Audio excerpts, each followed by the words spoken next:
Hello, everyone. Good morning and welcome to this session of the series I'm a Member Now What? My name is Paloma Marina Raiza. I'm Associate Director of Engagement here at ORCID, and today we're going to be covering workflows.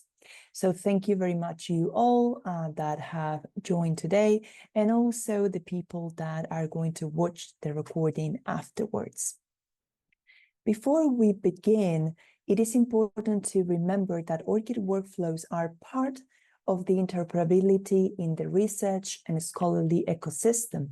So probably you've seen this graph showing how researchers are in the middle, granting permissions to the different applications they encounter during their research career. For example, a publishing system, an institutional system, a funder system, and a discovery and profile system, also together with others that might be data management plan tools or others that will facilitate their life in the research ecosystem as said.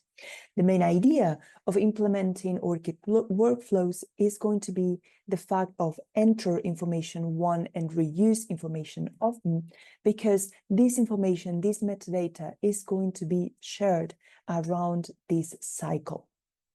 In this session, what we're going to cover is precisely how to do this thinking of an ORCID integration. So workflows should be definitely considered as part of the adoption cycle and as part of the ORCID integration.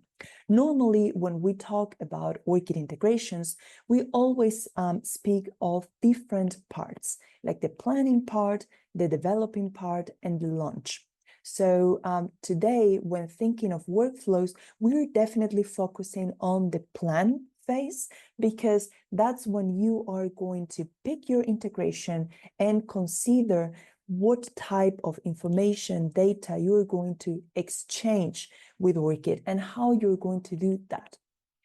Also, every single time we mention integrations, it is important to consider the complete project timeline and how you engage with your community from the very beginning, from this planning phase where you are considering the different workflows till the develop part and of course the launch. The idea of engaging with your community in all those phases or in this spectrum, so to say, it's also to maximize the organizational adoption of ORCID. That said, we are here to support you. So regardless if you are a consortium member or a direct member, either our member support team, if you are a direct member, or your consortium lead, if you are a consortium member, is there to support you, to help you understand workflows better and how to apply them to your corresponding integration. So what we're going to cover today are typical workflows in ORCID integrations, best practices according to each workflow, and these combined with some use cases so that you can see how these workflows are applied in reality. You can find detailed information about our workflows and in our page. So you can have both the integration best practices for a type of integration, for a type of system, that's being a discovery system, a grant management system, manuscript submission system, repository system, or research information system. And then within those, particular workflows for different types of metadata that you would like to add or retrieve through the ORCID integration and the API. You have some examples for journal articles, for books, for preprint servers, peer review, affiliations and professional activities, research resources, theses and dissertations, also the collection of permissions via ORCID inbox, also the connection with co-authors, etc. And I will be covering part of these as we move forward in this presentation. But of course, feel free after the session to check this page and analyze the different workflows to understand a bit better how they can fit in your integration and in your integration plans. First of all, let's go to the manuscript submission system and how ORCID will be used in this type of systems. So a typical workflow in a manuscript submission system is going to be that when submitting, the author submits an article and the publisher collects the authenticated author's ORCID ID and requests the corresponding permissions to interact with their record, and of course, store those permissions. This collection can be done when the author registers directly in the manuscript submission systems or later on at the time of the submission. The publisher collects the data from the ORCID records using the ORCID API, and then they can use this data to populate the submission form. So, for example, data related to the affiliation of the researcher or the name, country, surname, etc. And when the article has been accepted, the publisher includes the ORCID ID in the article metadata. This is very important. Also, this metadata passed downstream, adds the publication to the author ORCID record, connecting that person and the corresponding publication. And this places the ORCID ID within the article metadata and the author's information page. And as optional, but also highly recommendable, is the collection of authenticated IDs for co-authors, following the same process. As mentioned, it is important to collect authenticated IDs for every person involved, and sometimes it is true that the platform might not have direct access to co-authors. This is why we have developed this workflow to collect also authenticated IDs from co-authors using, for example, an email. And this is the way Open Journal Systems has implemented it. So you have a real example to check if that's needed. However, it is also important to think of peer review. And the recognition of peer review is actually equally important as the recognition of this authorship.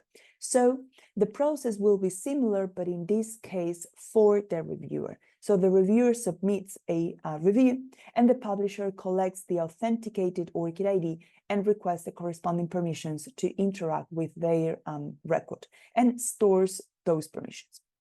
And then the publisher also acknowledges reviewers for their peer review work. And this is done ideally regardless if the article is finally published or not. So at the end, some publishers opt to only recognize the review work once the article has been published. And if the article isn't published at the end because it's rejected by the journal, they don't do that. However, it is important to recognize the work regardless if the article is finally published or not. When we think of the best practices in submission systems, as mentioned, it is important to collect the author ID in an authenticated way, also use the corresponding sign-in process if possible, provide this author ORCID ID to the editors to make editing easier, and also the same for co-authors. Then add the corresponding peer reviews, corresponding articles, metadata to the ORCID records, and include these authenticated ORCID IDs in the metadata passed downstream. For example, when registering a DOI for the article or another persistent identifier that might be used, or when this metadata is passed to a CRIS system or another type of national platform, for instance. And also consider the display of the ORCID ID according to best practices. When we think of the processes or the different points where ORCID might be important in the publishing workflows, at the end, we realized that this saves a lot of time for authors and also improve data accuracy. So you will have here different aspects. For example, it is easier to send in the journal. It is easier to identify the researchers and the reviewers, and this will help at the end to have a pool of authors and peer reviewers and the ORCID data can help in the selection of reviewers for the different articles. Then in the publication phase, so to say, it is easier to have system connections, for example, with the ORCID ID, the affiliation data, and then the final publication or the final peer review. And this will be easier in the discovery phase. So the experience for the reader will be also facilitated. So at the end, this will reduce admin burden for everyone at the same time that the data accuracy is increased. It is important to consider authentication as a key aspect of these workflows, of course. So in an example picked from a journal based in OGS, you will have the registration where you will see this create or connect your ORCID ID. Then you will have the authentication part where the ORCID ID is securely shared, is actually well connected to the author, and the author is always aware of the permissions that are being asked. In this case, the possibility to add or update research activities. In the case of a journal, probably publications, so work section, or peer review section.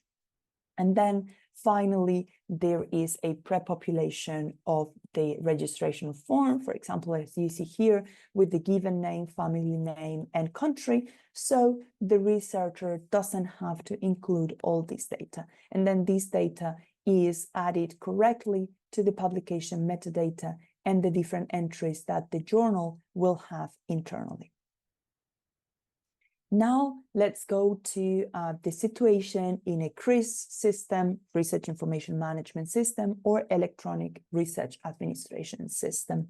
We consider the workflows related to ORCID quite similar in all these systems, although the ERA system might differ slightly from the CRIS and RIM systems. A typical workflow here is that the researcher logs into the institutional CRIS system or the ERA or RIM, depending on the name that is given. They connect the ORCID ID to their profile and provide the corresponding permissions to interact with the ORCID record. And then the institution add the employment and output data to the research ORCID record. And the institution also reads the researcher records and uses the data to populate their own system. I've added here the specific workflow to add employment data so that it is clear where the affiliation data are.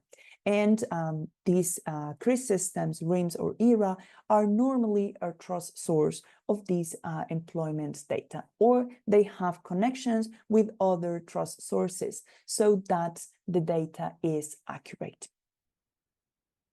Here, when it comes to best practices, of course, we include the collection of authenticated IDs, the writing of affiliation, works, and funding to ORCID records. Some of these categories are applicable sometimes. For example, it's not that all CRIS systems have funding data in their databases. However, if they have, it is important to add them to ORCID records as well. And we have a couple of examples from universities. For example, the University of Florida adding funding data to ORCID records as well.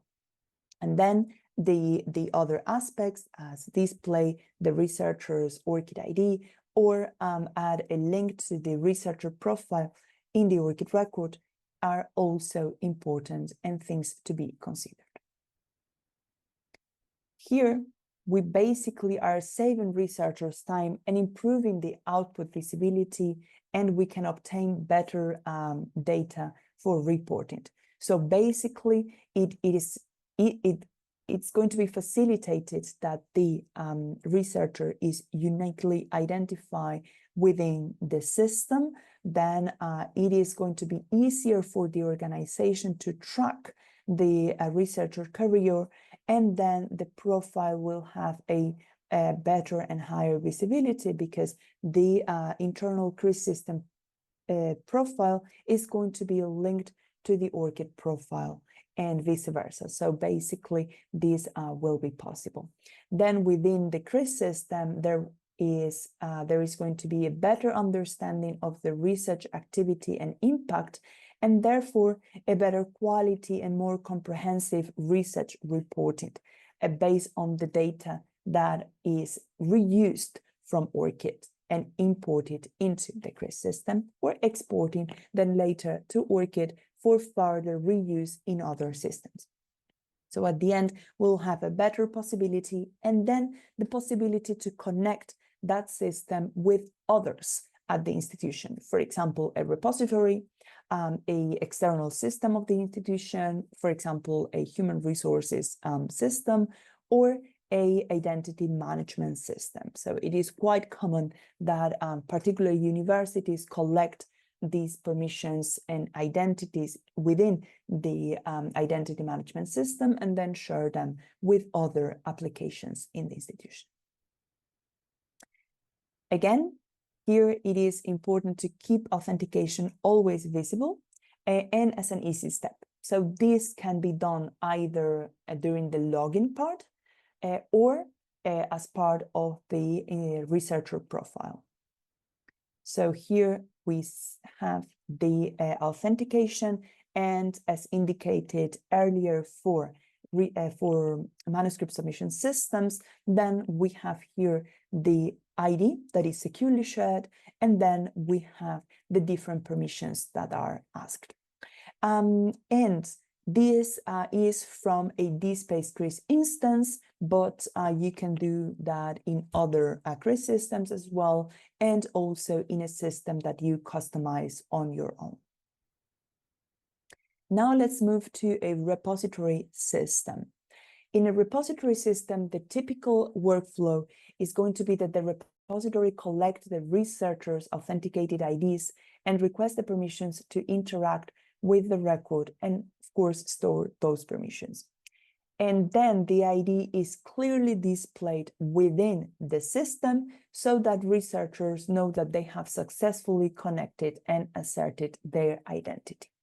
However, it is important to understand, and I'm going to mention this later as well, that in many repository systems, researchers don't have a profile or a direct connection with the system. It is normally managed by a repository administrator.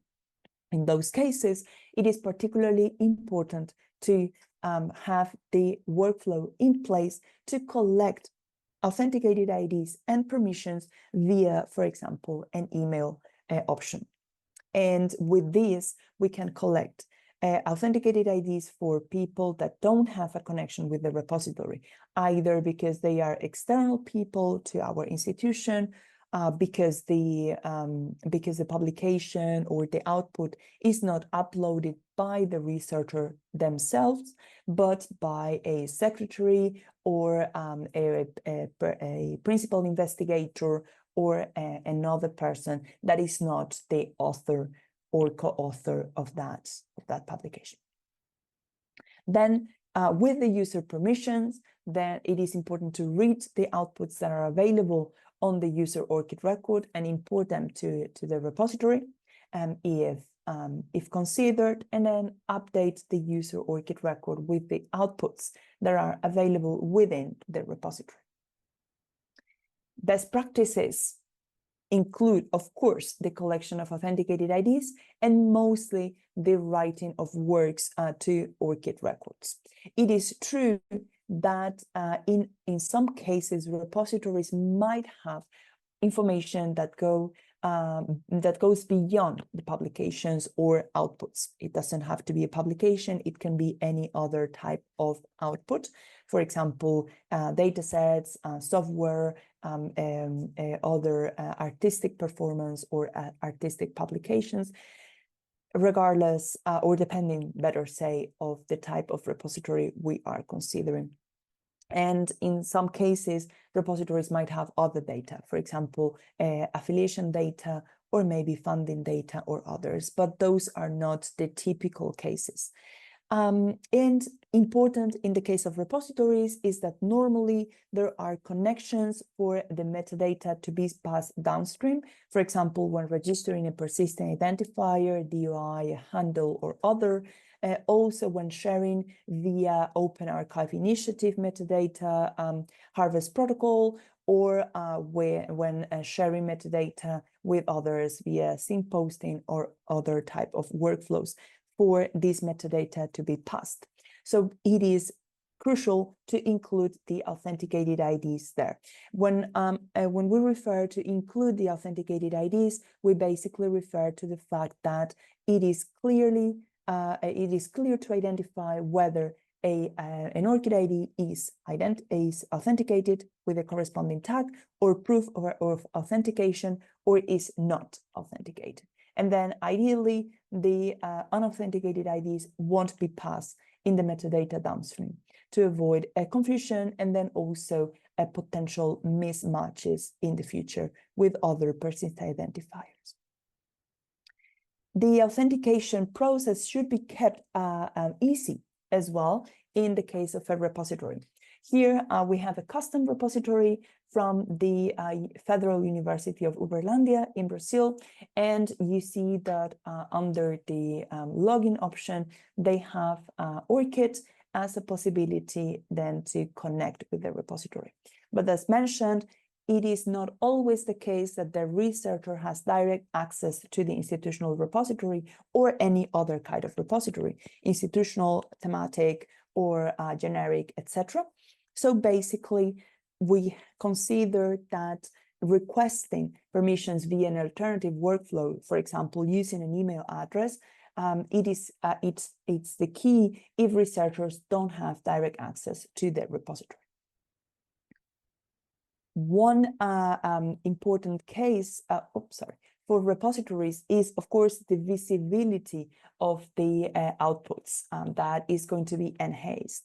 And picking again the example of the Federal University of Uberlândia, we see how they work closely with theses and dissertations, which are, in the case of universities and research institutions, a key part of the repository and key work type, so to say.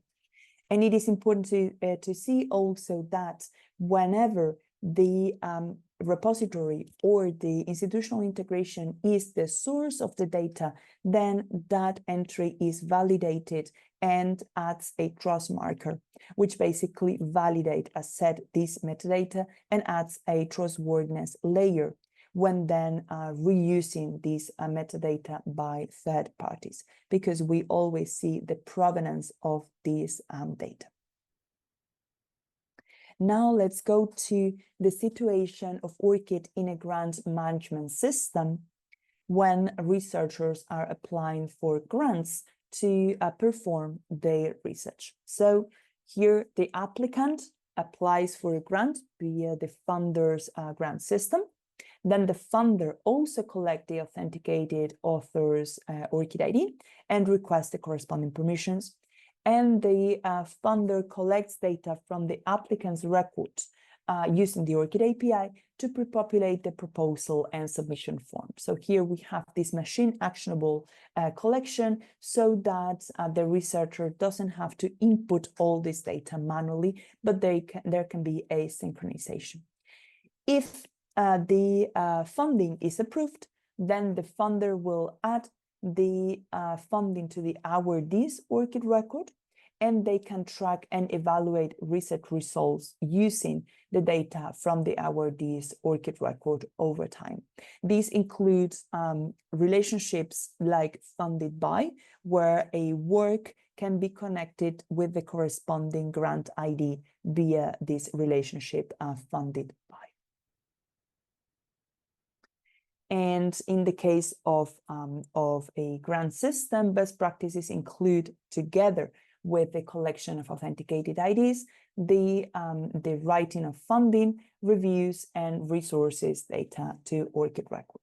When I speak of review here, we are referring to the grant review process or panelists or services entries as panelists for people that review funding applications within this funding institution. We have some examples of funders doing this, for example, the American Heart Association or the United Kingdom Research and Innovation, UKRI. And in this case, it is also important to remember that when a peer review, regardless whether that's for an article or for a grant, doesn't have to be open completely to be added to the ORCID record. So both anonymized peer reviews and also open peer reviews are accepted as part of the metadata, depending on the fields that are selected. In the case of a funder, the main goal, as always using ORCID, is to reduce the admin burden, improving also the decision making and getting better funding metadata, and at the end saving costs. So we will have the easier sign-in option, the population of the application form, the review part with a pool of reviewers that can be modified with ORCID data, and then the part of awarding and including this data to ORCID records, and then reporting and assessing impact depending on the data, or using ORCID data also as a source for that information. We have one very good example of this reduction of administrative burden in grant applications and CV platforms by the Portuguese national funder, the Portuguese Foundation for Science and Technology, where within their Ciência Vitae, which is their national CV platform, and the framework that they have for the national CRIS system, PT-CRIS, they connect with ORCID. Then it is possible to synchronize productions and projects, both from ORCID into the Ciência Vitae system and also from Ciência Vitae system externally to ORCID. And I would like to announce that on the 20th of November, we are going to have a presentation from the Portuguese Foundation for Science and Technology, specifically on their use of ORCID as part of the national CRIS system framework and as part of Ciência Vitae. So don't miss it. I've added here the information if you would like to register. This has a contribution to the visualization of funded project, as said.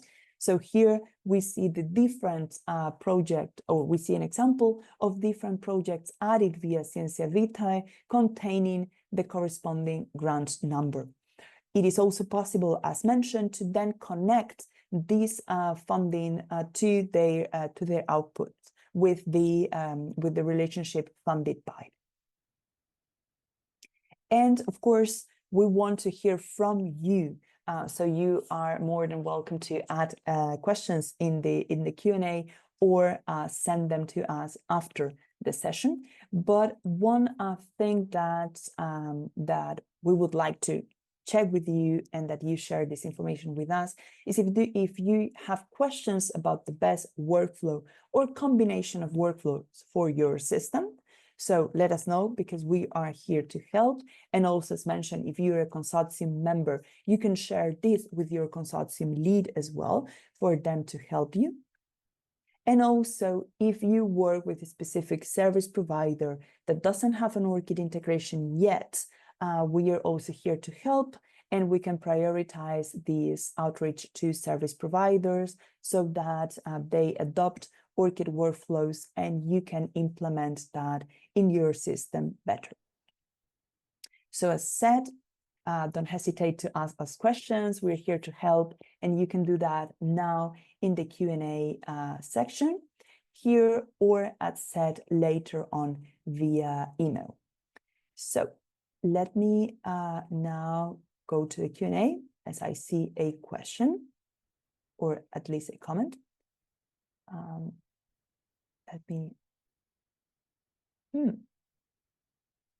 Let me stop sharing my screen, because I think that's why I'm not able to see the Q&A. There we are.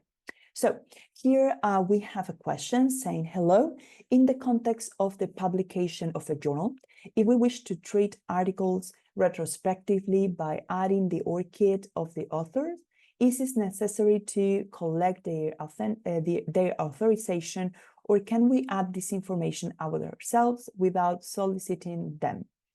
When there is no doubt because of the ORCID matches with the affiliation on the article. The journal did not previously collect ORCIDs, but now wishes to enrich the metadata of the article by adding authors' ORCIDs.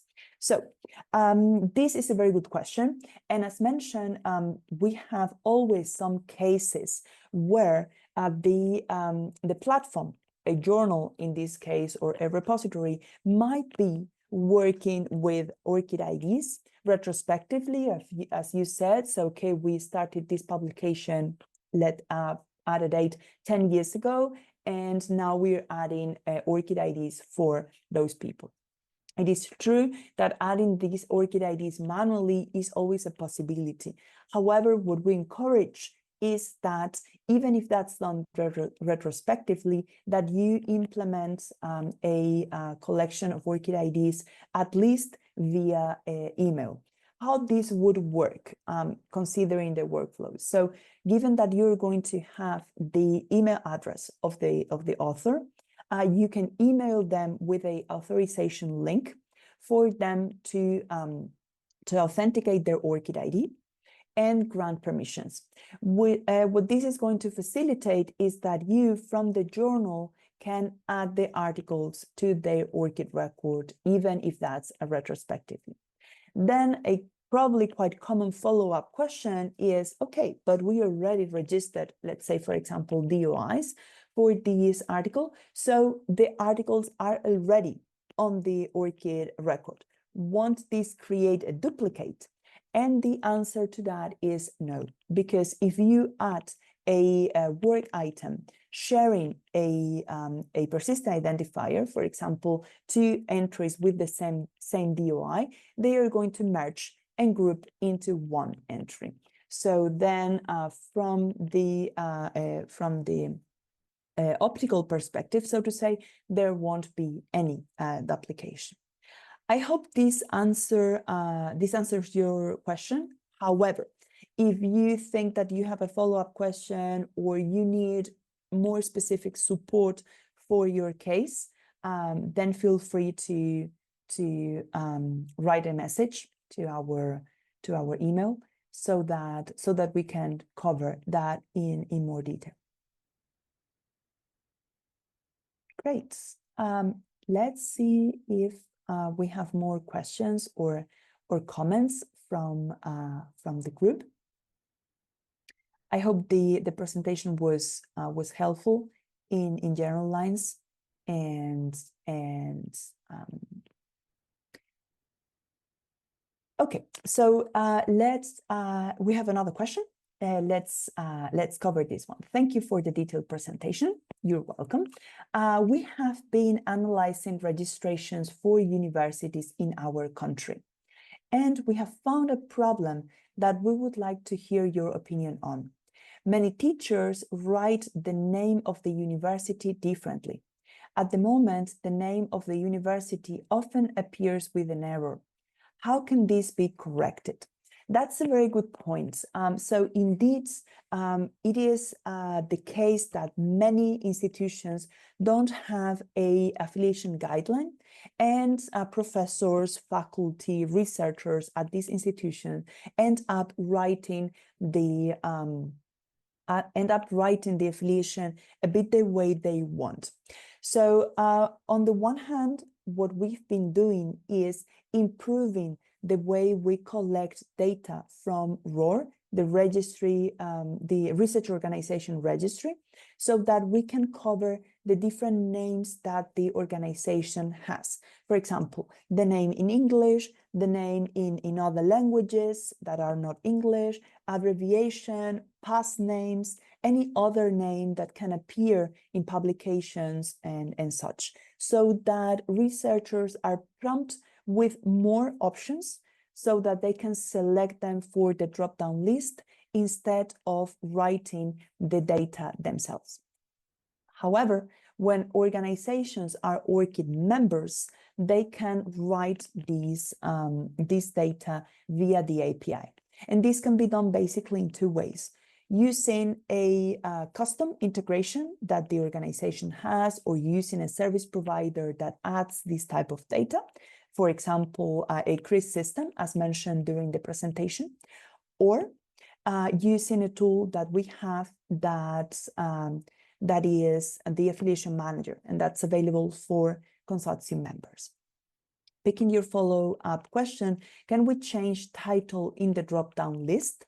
The answer is yes, but in order to do that, you need to get in touch with ROR. Let me add here in the chat, you're probably all familiar with ROR, roar.org, and they maintain the list of affiliations with the different names. So if you change, or if you contact ROR, so that they curate the record of your university or the universities in your country, then we will take approximately 2 weeks to read this data in an automatic way, and then the new data will be added as well. So that's in general line, in very an overview of how affiliations work at ORCID Records and how they can be changed, particularly when researchers add data manually. But of course, what we always do is encouraging organizations to add affiliations themselves. We have also a couple of communities initiatives going on at the moment, so that we can present organizations with better guidelines on how to instruct researchers to add these affiliations, so that the needs for the country and the need for affiliation data are well covered. I hope, Gulnara, this answers your questions.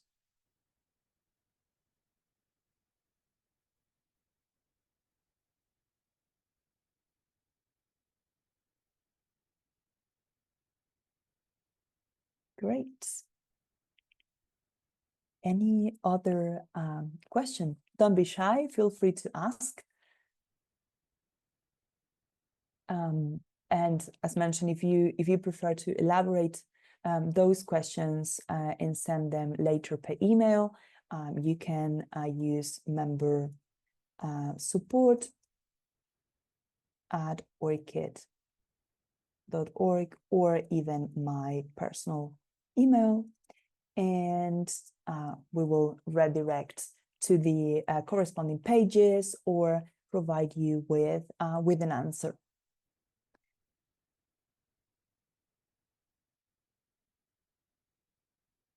Great. If there aren't any further questions, we are going to finish the webinar. The presentation is going to be shared, and so are going to be the slides, and you will find them also in your email address in approximately a week, but also on the ORCID page, you will have access to it, so that you can check the recording again or reuse the slides where needed. Thank you very much, all of you, again, for taking the time to be here today and listen to this webinar. I hope it was helpful, and I wish you all a very nice day. Goodbye.